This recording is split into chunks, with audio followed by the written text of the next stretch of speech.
నాయకత్వంలో, పెద్దలు గౌరవనీయులు కేసీఆర్ గారి నాయకత్వంలో మరొకసారి ఉద్యమం రూపుదిద్దుకొని ఈరోజు మనకు తెలంగాణ కల సాకారం అయింది.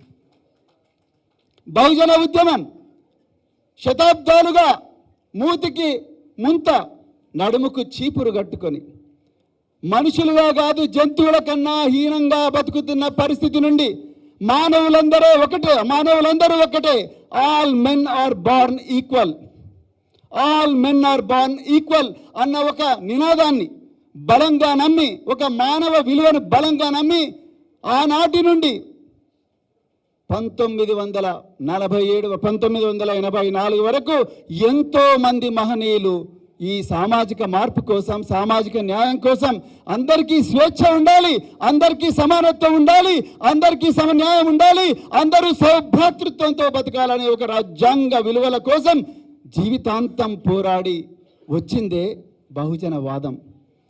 తెలంగాణ వాదంలో అణచివేతకు తిరుగుబాటు ఉంది, బహుజన వాదంలో కూడా అణచివేతకు తిరుగుబాటు ఉంది. అందుకొరకే నేను ముందట చెప్పిన కృష్ణా నది తుంగభద్ర నది ఏ విధంగా కలుస్తాయో సంగమేశ్వరం దగ్గర, అదే విధంగా ప్రాణహిత గోదావరి ఏ విధంగా కాళేశ్వరం దగ్గర కలుస్తాయో బహుజన వాదం, తెలంగాణ వాదం కూడా ఆ విధంగా కలవాలి అన్న ఉద్దేశంతోనే మరి ఈరోజు ఇక్కడ మనం కూర్చున్నాం మిత్రులారా. మన జెండాలు వేరు కావచ్చు, కానీ ఎజెండా ఒక్కటే మిత్రులారా, ఎజెండా ఒక్కటే, స్వేచ్ఛ, సమన్యాయం, సౌభ్రాతృత్వం, అందరూ కూడా సమానంగా మరి అభివృద్ధి చెందాలన్న ఒక గొప్ప తాత్విక నినాదంతోనే ఈరోజు మనమందరం కూడా ఇక్కడ కూర్చున్నాం. మరి ఆనాడు మీ అందరి అభిలాష మేరకు మనం ఎంతో పోరాటం చేస్తున్నాం, కానీ మనం చట్టసభల్లో కూర్చోలేకపోతున్నాం అన్న ఒక భావనతోని, బెంజీ మాయావతి గారి అనుమతితోని, పెద్దలు కేసీఆర్ గారి అనుమతితోని, మరి ఆ రోజు బల్కా సుమన్ గారు మరి చాలా కృషి చేసిన దాని గురించి అనుమతితోని ఒక చారిత్రాత్మకమైన పొత్తు తెలంగాణలో మరి తీసుకురావడం జరిగింది. కొన్ని అనివార్య కారణాల వల్ల పొత్తు మరి విఫలమైన, మరి నేను ఒక స్వేరోగా నేను కేసీఆర్ గారికి ఇచ్చిన మాటను తప్పకుండా సార్, మాకు ఎంత ఇబ్బందులైనా కూడా బీజేపీ ఎన్ని కుట్రలు చేసినా, కాంగ్రెస్ ఎన్ని కుట్రలు చేసినా, నేను మాత్రం మీరు ఏ విధంగా అయితే తెలంగాణ కోసం పోరాడినరో ఆ విధంగా నేను కూడా మీతో పాటు వచ్చి నేను కూడా మళ్ళొక కొత్త తెలంగాణకు పునాది వేసే యజ్ఞంలో నేను కూడా భాగస్వామిని అవుతాను అన్నప్పుడు వారు చాలా సంతోషంగా మరి నన్ను ఆహ్వానించడం జరిగింది. మిత్రులారా, ఈరోజు మన ముందు చాలా గొప్ప ఛాలెంజ్ ఉన్నది. దయచేసి గుర్తుపెట్టుకోండి, రాజ్యాంగం రద్దు కాబోతున్నది. బాబాసాహెబ్ అంబేద్కర్ గారు, మహాత్మా జ్యోతిరావు పూలే గారు, మరెందరో మహనీయులు ఈ దేశం, ముఖ్యంగా బాబాసాహెబ్ అంబేద్కర్ గారు ఎంతో శ్రమించి తయారు చేసిన రాజ్యాంగం ఈసారి బీజేపీ అధికారంలోకి వస్తే రాజ్యాంగం రద్దు కాబోతున్నది. రాజ్యాంగం రద్దయితే మనకు రాజ్యాంగం ఇచ్చిన స్వేచ్ఛ, సమానత్వం, సౌభ్రాతృత్వం మొత్తం కూడా మంట కలిసిపోయే ప్రమాదం ఉన్నది. రిజర్వేషన్లు ఉండవు, ఉద్యోగాలు రావు, మళ్ళీ చీకటి రోజులు, మూతికి ముంత నడుముకు చీపురు కట్టుకొని మళ్ళీ వంగి పశువుల కన్నా ఘోరంగా బతికే పరిస్థితులు వస్తాయి.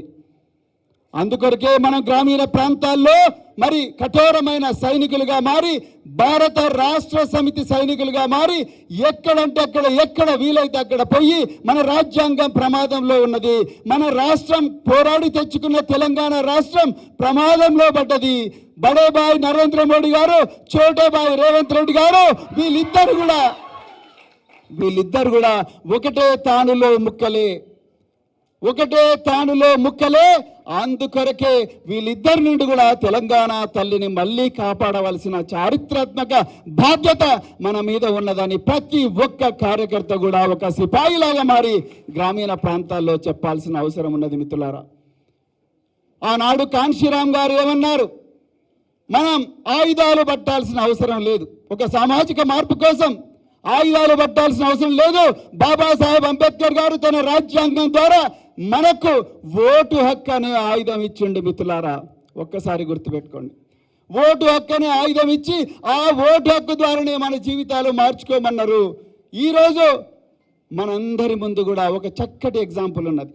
మలిదశ తెలంగాణ ఉద్యమంలో పెద్దలు గౌరవనీయులు కేసీఆర్ గారు ఎక్కడ కూడా హింసను ప్రేరేపించలేదు. మీరు కావాలంటే చూడండి.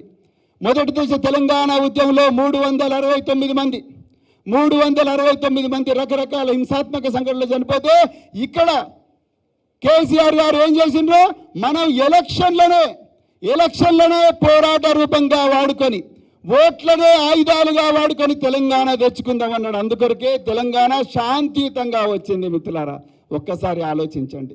అంటే ఆనాడు కాంశీరామ్ గారు బహుజన రాజ్యాన్ని ఓట్ల ద్వారా ఉత్తరప్రదేశ్లో తీసుకొచ్చే ప్రయత్నం చేసి సఫలమైతే, ఇక్కడ కేసీఆర్ గారు అదే రాజ్యాంగ ప్రక్రియనే ఆయుధంగా వాడి తెలంగాణ కలను సాకారం చేసిండ్రు. రాబోయే పార్లమెంట్ ఎన్నికల్లో కూడా మళ్ళీ మనకు ఆ ఓటు అనే ఆయుధాన్ని వాడే అవకాశం వస్తుంది.